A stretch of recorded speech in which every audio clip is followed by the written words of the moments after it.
Jadi ngaji kita beriman ini kalau tanpa logika nggak mungkin, kering. Quran nggak ada nilainya, cuma anda dengung-dengung aja, enak-enak baca Quran, tapi tidak berlogika. Padahal Quran luar biasa logikanya, dahsyat, melampaui cara berpikir banyak orang. A'udzubillahi minasyaitonirrajim. Bismillahirrahmanirrahim. Pegang ya. Yang pas. Alhamdulillah, kesempatan ini saya sedang di Bandung setelah sidang dari Pengadilan Negeri Bandung dengan Marta Dinata. Sekarang mampir ke rumah kader kita yang terhormat, Ibu Andi. Coba kita lihat lagi. Andi Neni. Alhamdulillah didampingi Bunda, sholat Bunda. Juga didampingi Jul karena lawyer. Juga ada Bung Ardi Subarka, lawyer juga. Dalam kesempatan ini kita live streaming untuk bisa lebih memahami substansi dari ajaran Islam. Coba dibaca suratnya, surat Toha, ayatnya 12, 13, 14. Mohon diperhatikan karena ini Al-Quran. Ya, ini suratnya situ. Ya. 11, 12, 12. 12 aja. 12. Bismillahirrahmanirrahim. Bismillahirrahmanirrahim.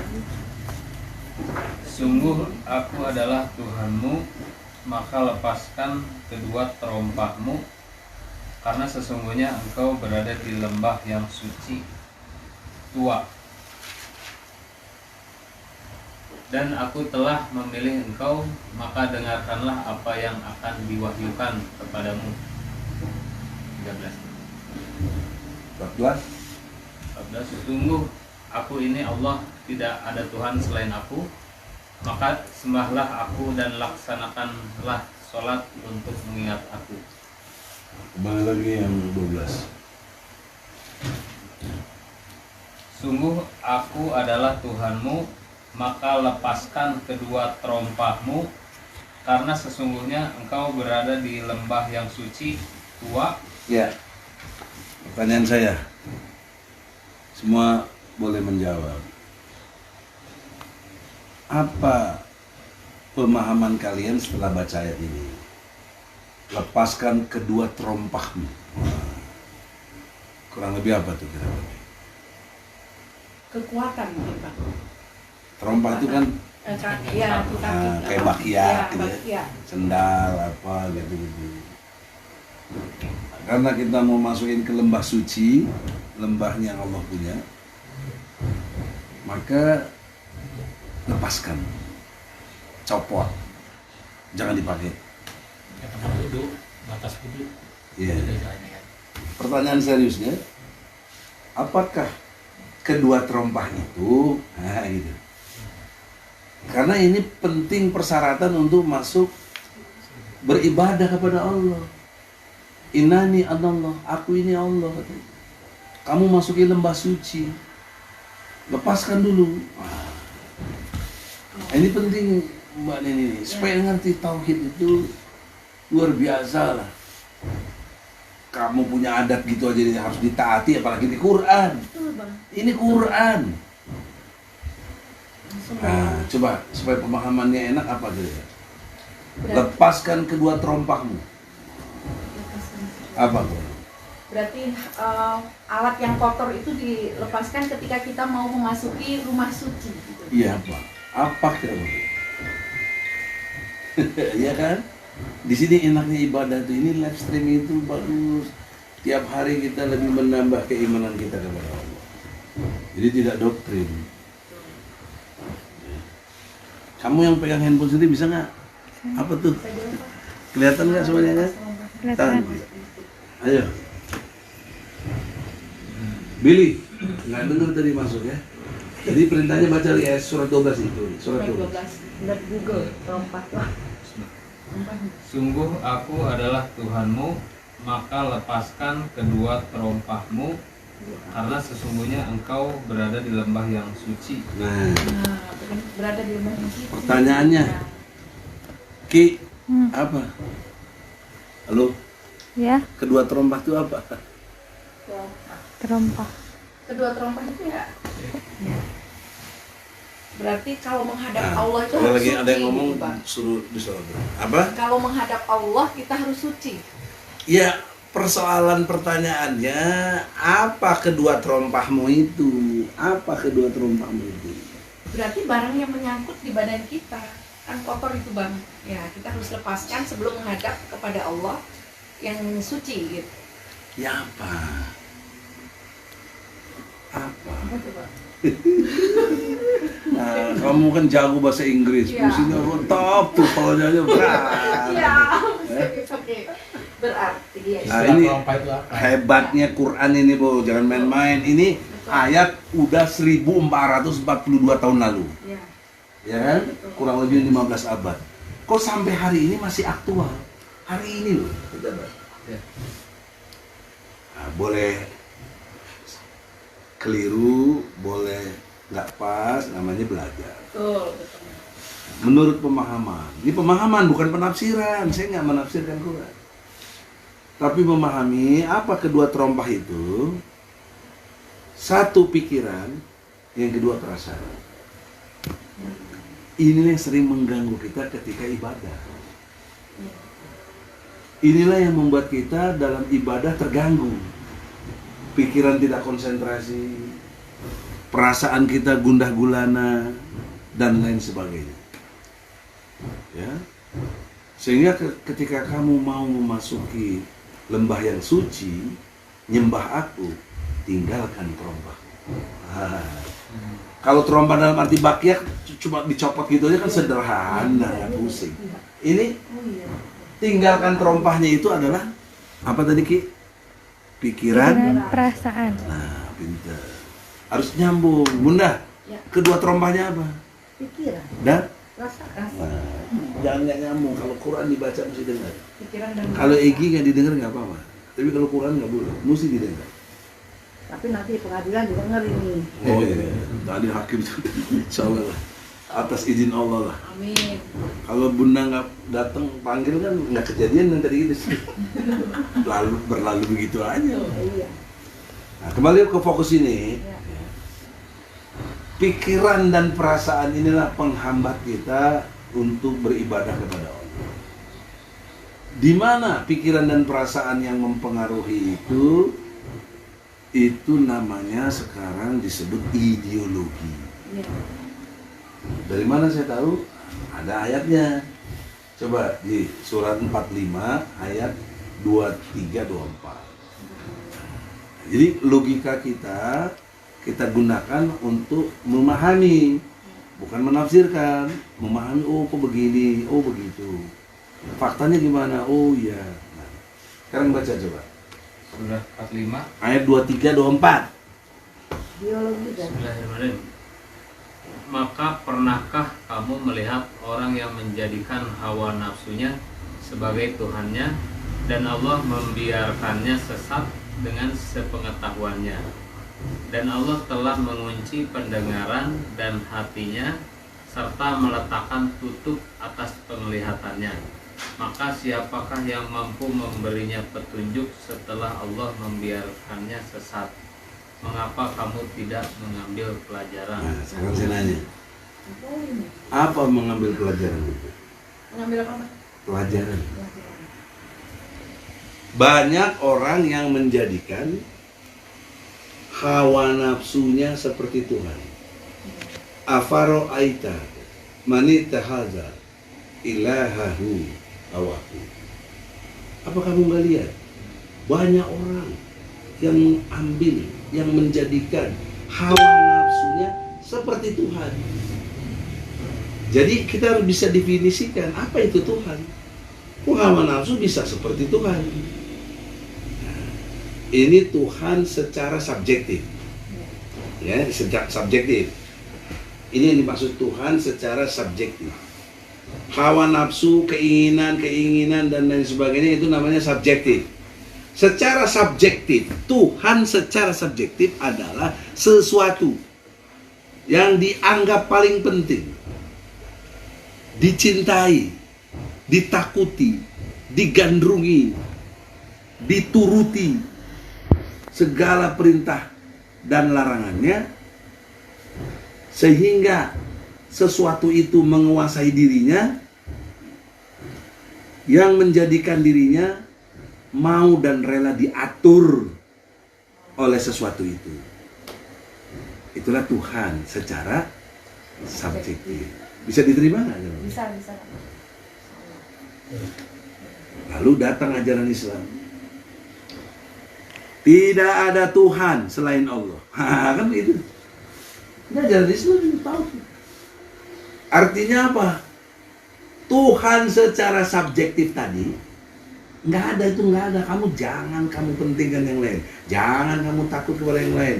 Jangan kamu mencintai yang lain. Kecuali Allah. La ilaha. Nah, jadi Allah ini Tuhan objektif. Jadi Allah ini Tuhan objektif. Makna objektif, orang siapapun boleh bertuhan kepadanya, boleh juga tidak. Tergantung dia ngerti dan mampu mengatasi subjektivitasnya tadi. Tetapi secara akal sehat, nah ini, tidak mungkin ada Tuhan selain Allah. Tidak mungkin. Karena kalau tidak ada Allah, logikanya akan bermunculan Tuhan-Tuhan tadi. Secara dipentingkan, ditakuti, digandrungi. Jadi ilmu tauhid dalam Islam itu kemampuan kita untuk mengatasi, mengendalikan subjektivitas kita. Dan kita unggulkan objektivitas, yaitu Allah. Ya, jadi Allah tidak tergantung kepada apapun, tidak tunduk pada apapun, dan dia tidak diciptakan oleh siapapun. Justru sebaliknya dia yang menciptakan. Kita sama-sama la ilaha illallah. Ulangi. La ilaha illallah. La ilaha illallah. La ilaha illallah. Ini bisa. Nah, la ilaha illallah inilah perpindahan dari nilai subjektif kepada objektivitas. Bagi orang-orang yang tetap tunduk patuh kepada subjektivitasnya, inilah ideologi yang disebut liberalis kapitalis. Karena akar dari liberalis kapitalis adalah individualisme. Individualisme itu dominasi nafsu. Kumaha aing cek sunama. Engke kumaha sabaru teuing. Kumaha aing we. Akhirnya teh. Apa kamu nggak ngambil pelajaran tuh? Banyak dari orang-orang yang menjadikan hawa nafsunya seperti Tuhan. Contoh sederhana. Jul, jangan nggak jujur Jul. Tadi pagi subuh ente ke masjid apa kagak? Salat di hotel. Ya? Salat di hotel. Iya, artinya nggak ke masjid kan? Dan mungkin udah telat waktunya kan? Emang jauh. Nggak tahu. Ada itu di Sunda Maju. Mantu. As-salatu khairu minan naum. Bangun udah. Jawabannya teh salat dan naum. Tidur lagi. Nah, itu yang terjadi sama aku. Iya. Tidak bermaksud menghakimi ya, tidak. Tapi berpikir, saat itu tadi kau subuh, kau telah berpindah. Tuhannya bukan lagi Allah. Nafsu kau hidup. Karena tidur itu maunya nafsu. Itu namanya subjektif. Hakim tadi itu kalau nggak berani dia nanti bebasin, bisa kita katakan kau telah bertuhan kepada hawa nafsu. Ya, Penakut, betul. takut. Oh begitu. Jawaban akhirnya ngeri deh. Saya nggak Masuknya ke situ. Iya, Bapak memang seperti itu. Oleh karena itu, maksud saya cerita ini supaya kalian mengerti betul bertuhan itu jangan main-main. Jangan sekedar asal. Ini fardu ain loh Bu Andi. Iya betul. Fardu ain itu artinya apa? Tiap-tiap individu tanggung jawab sendiri. Iya. Nggak bisa, wah bapak gua kiai, nggak bisa. Nggak Sendiri ada. masing-masing. Oleh karena itu, mumpung ada waktu di tempat yang mulia seperti ini, jangan jadi hambatan untuk tidak ngaji. Gitu. Ini yang nonton ribuan orang bisa ini lewat live streaming. Nanti di YouTube kan lagi sama di ESMT apa channel lain, insya Allah. Sekarang meningkat. Tadi apa ideologinya apa tadi? Individualisme melahirkan dalam bentuk politik liberalisme, dalam bentuk ekonomi kapitalisme. Terjadi nggak sampai sekarang? Terjadi bos. Orang menuhankan hawa nafsunya lewat kapitalismenya itu dengan modal yang sekecil-kecilnya itu Iya. untuk meraih untung yang Untung yang sebesar-besar. sebesar-besar. Bahkan sekarang ini nggak pakai modal, kalaupun ada modal orang lain untuk dapat untung sebesar-besar itu pun kurang ajar. Lebih dari kapitalisme serakah namanya. Ah sekarang lihat Pak, yang menjadi musuh TNI dan musuh umat Islam, yaitu paham komunisme. Dari mana akarnya? Nah itu Surah 45 ayat 24. Jangan main-main, jangan dipikir Padahal Al-Quran ini waduh, udah jauh lama. Bu Andi Iya. sedih. Tapi Bu Andi dengan hormat dimaafkan saya kalau saya ingatkan. Nggak apa-apa. Jangan Quran nggak dibaca. Baca pagi, insya Allah. Tadi pagi baca nggak? Maghrib saya baca. Kemarin habis salat maghrib baca. Sebab kalau ibu Iya. tidak dekat dengan Quran, Iya. berarti tidak dekat dengan Allah. Allah. Anaknya nanti susah. Iya. Kalau bapak mah tugasnya memang cari nafkah. Tapi kalau tahajud saya malam bang, dia tidur. Saya bangunin susah bangun ya, saya tahajud sendiri. Padahal saya pengennya dia ngimamin ya bang. Karena belum dengar ceramah ini. Jadi saya sholat sendiri. Sekarang udah denger Pak. Ya. Jangan mementingkan hawa nafsu. Tidur itu kepentingan hawa nafsu. Betul. Saya juga pengennya tidur aja, boleh tidur pakai AC. Ya kan? Ya boleh saling dulu. Halo, halo, halo. Nah, sekarang baca dulu yang komunisme nih. Komunisme. Komunis sudah ada ya. Yang Yang ayat 24. keempat. Dan mereka berkata, kehidupan ini tidak lain hanyalah kehidupan di dunia saja. Kita mati dan kita hidup, dan tidak ada yang membinasakan kita selain masa. Tetapi mereka tidak mempunyai ilmu tentang itu. Mereka hanyalah menduga-duga saja. Coba deh. Al-Jasiyah Ya mereka itu ayat 24. nggak percaya hari akhir ini, nggak percaya tentang ada yang menciptakan. Semuanya ini proses waktu Iya. dan nanti berlalu begitu saja. Ini apa kalau bukan komunis, Bos? Komunis ini. Pertanyaan serius saya, komunis baru lahir kapan? Iya. Ya kan? Karl Marx 2008 apa 1918 ya 18 tahun 18 sekian itu fakta yang kita lihat. Bisa juga ditarik, ada yang mulai abad 17, tapi ini abad keberapa? 15 abad lalu. Iya, 15 abad yang lalu. Dan sekarang ketua partai ada yang nggak percaya hari akhir. Astagfirullahaladzim. Masa nggak pernah lihat di videonya? Nggak percaya hari akhir dia kan? Iya benar. Kritik ulama katanya belum pernah ke akhirat kok udah ngatur-ngatur. Oh, itu saya baca bang, kalau itu. Ini si pulang aja udah gitu. Iya, nauzubillah. Katanya kemarin Hasan Basri bilang Pak, Itu di komunis nih. mau sama puan. Al-Jasiyah Aja sih ya. ayat 24. Dong. Enggak, dijawab. Jadi saudaraku, khususnya Pak Santo yang dimuliakan Allah, Jangan lagi kita ini bertuhan kepada yang subjektif, yaitu sekarang ini paham ideologi liberalis kapitalis, sosialis komunis. Inilah yang dimaksud, salah satu yang dimaksud dengan trompak.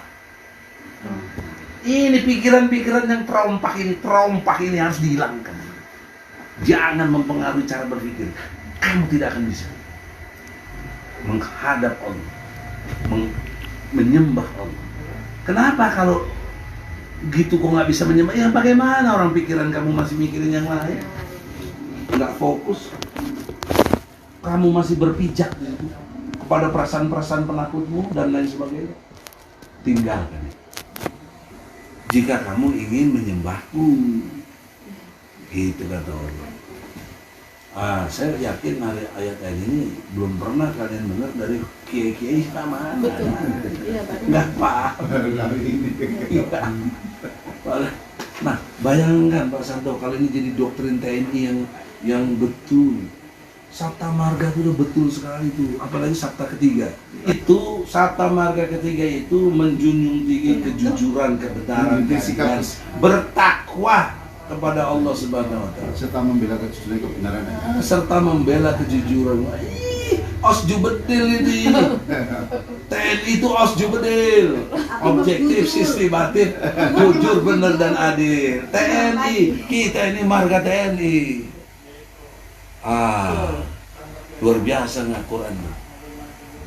Jadi dalam konteks ke depan ini kita betul-betul mesti mencintai Allah dengan setulus hati. Ini konsep kedua setelah tinggalkan trompa ini, masuk kepada wilayah kecintaan yang besar kepada Allah dan Rasulnya.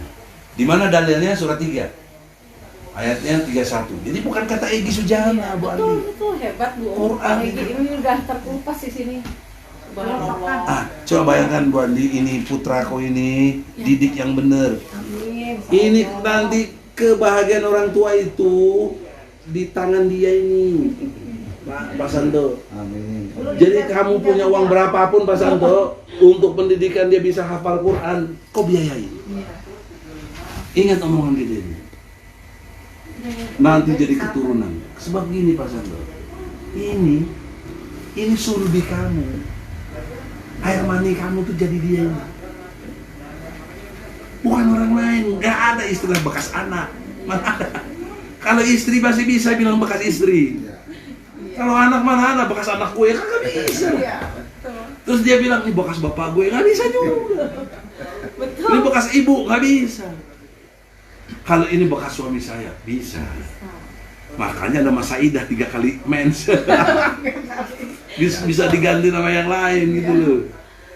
Ya. Udah baca nih, coba nih.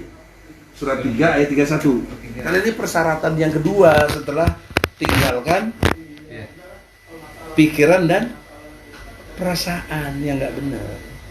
Sekarang masuk dimensi kecintaan, coba. Katakanlah Muhammad, jika kamu mencintai Allah, ikutilah aku, niscaya Allah mencintaimu dan mengampuni dosa-dosamu. Allah Maha Pengampun, Maha Penyayang. Jadi dasar kita berhubungan dengan Allah itu dengan penuh kecintaan. Karena energi cinta ini dasar, Bos. Power of love. Wah. Bagaimana power of love itu? The power of love is very. In English, okay. In English, okay. Okay. Good. Okay. Power of love is something that brought directly and suddenly and without we are know. What about power of love? You know, the first time when I met with him, I never loved him. Never? Never. The first. Yeah. After get married, I pray to Allah that I must be love him, and Alhamdulillah, Allah give me love, and I can love him as soon as possible, you know. And I say thanks to God, to Allah, because He really loved me so much, and actually when I have activity, I have activity outside. He released me. Maybe you can tell me about what the essence Essence for of the love. the essence. What's the of- meaning? The meaning essence of love is how to have ability each other and understanding each other. Is that maybe? Maybe you can directly about the relationship, the Quran. Yeah. Relationship the Quran for Mr. Adi. Yes. What about just now you are said about About the Surat Ali Imran Al Imran? ayat 31. Can you read it? 31. 31. Can you read it, please? Yeah, I'm please. forgetting. In Indonesia, no Indonesia. problem.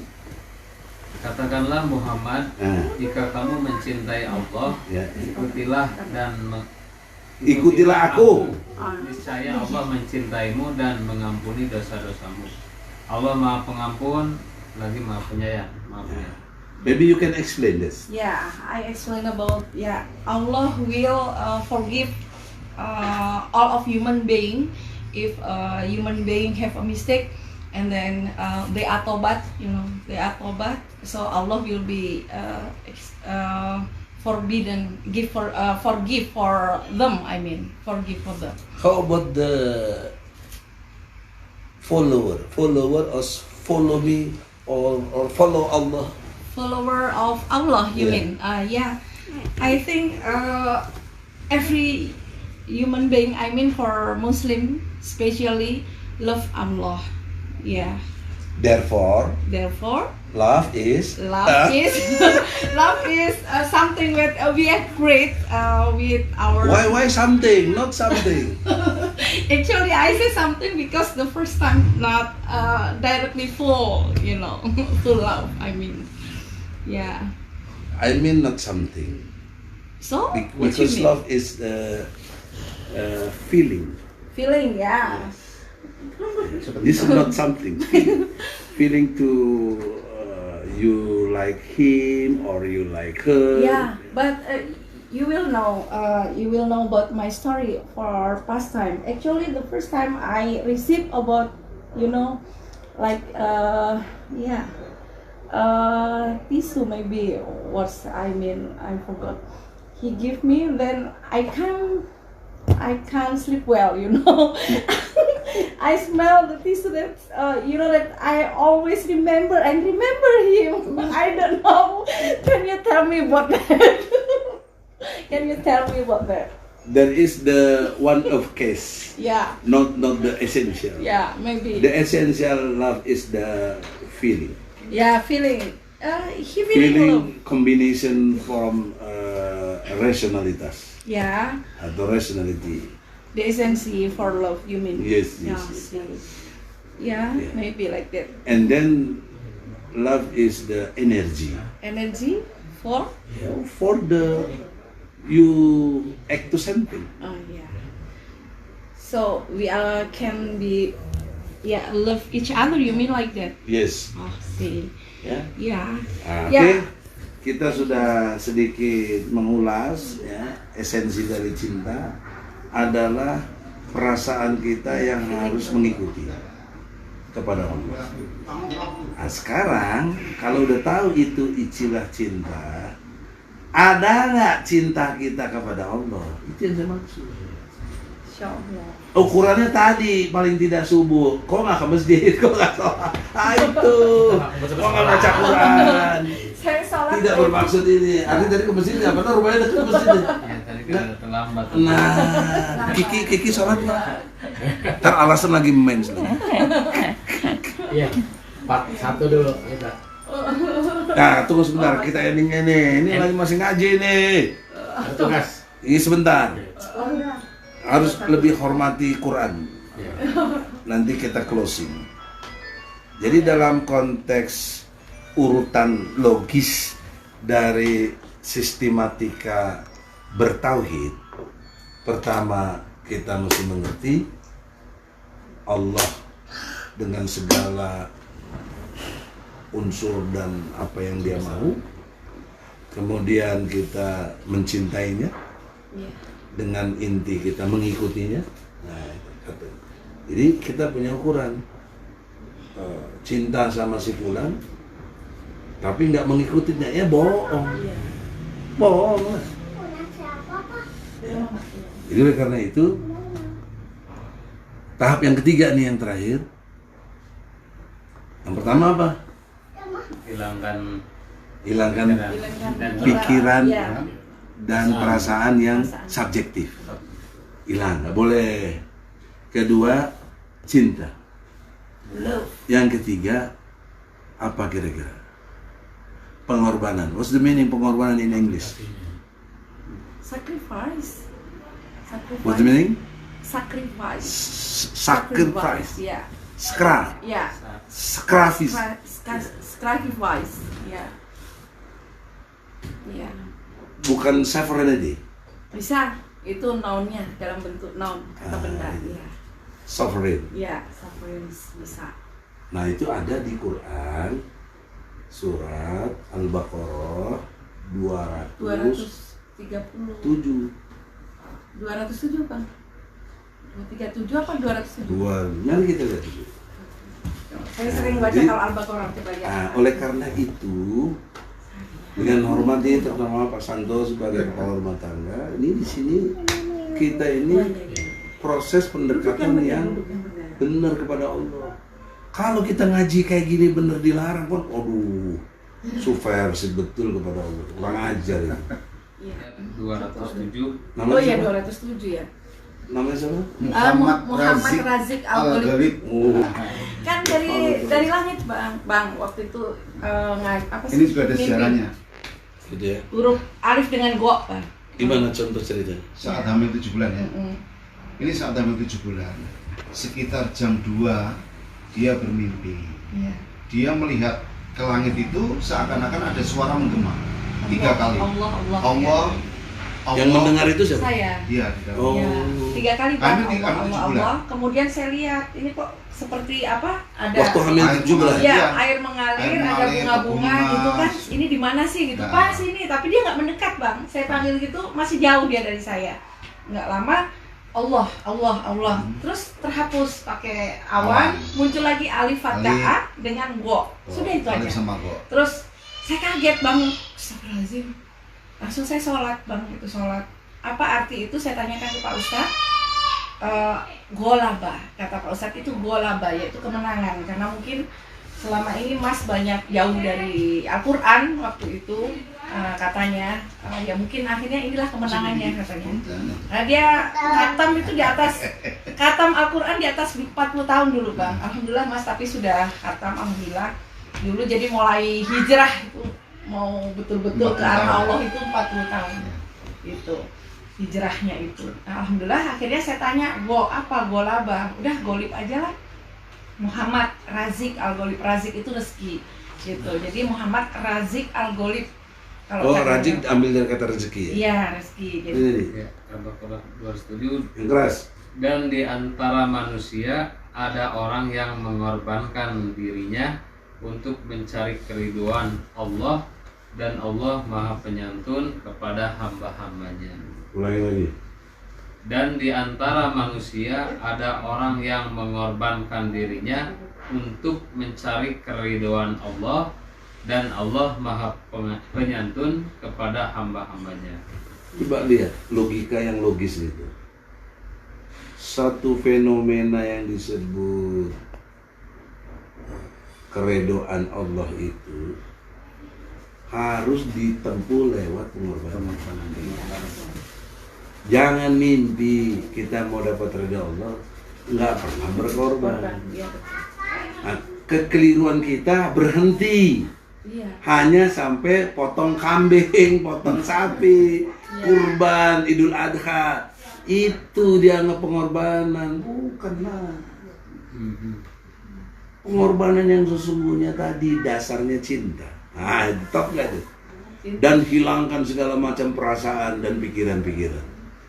Maka pengorbanan yang tertinggi dan kuat dalam konteks dimensi manusia adalah keikhlasan. Apa kaitannya dengan tauhid? Qul huwallahu ahad, Allahus samad. Lam yalid walam yulad walam yakul lahu.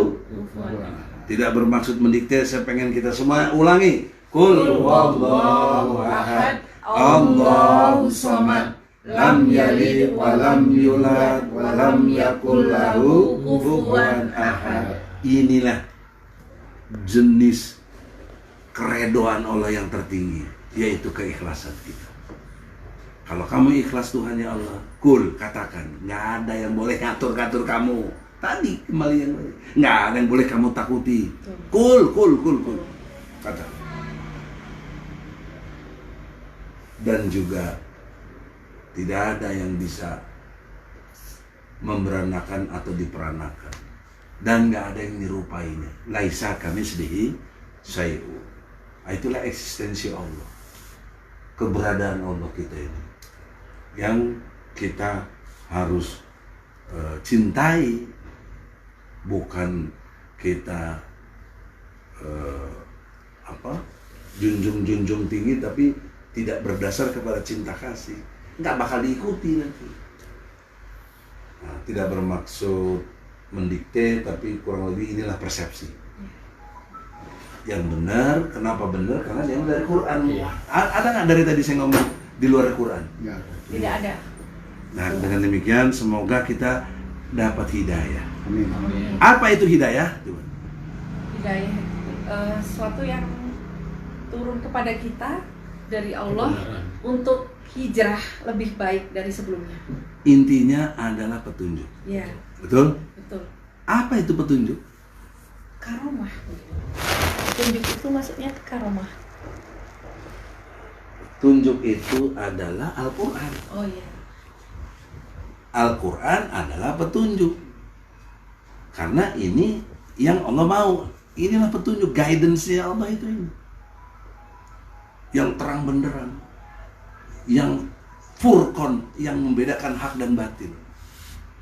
Jadi supaya ngerti aja ini. Orang kalau udah dikasih ngaji terus ya tergantung nanti dapat hidayah apa enggak. Aduh, itu jangan on dong. Kita ini tadi sudah membahas petunjuk. Ya kan kita lihat petunjuk. Kita lihat Quran, itulah hidayah. Petunjuk itu hidayah.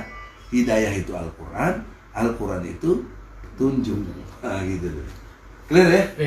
Nah, kita akhiri, semoga Allah ridho. Baca kafaratul majlis, subhanakallahumma wa bihamdika asyhadu an la ilaha anta astaghfiruka wa atubu ilaih. Allahu akbar. Allahu akbar. Walillahil hamd. Assalamualaikum warahmatullahi wabarakatuh. Waalaikumsalam.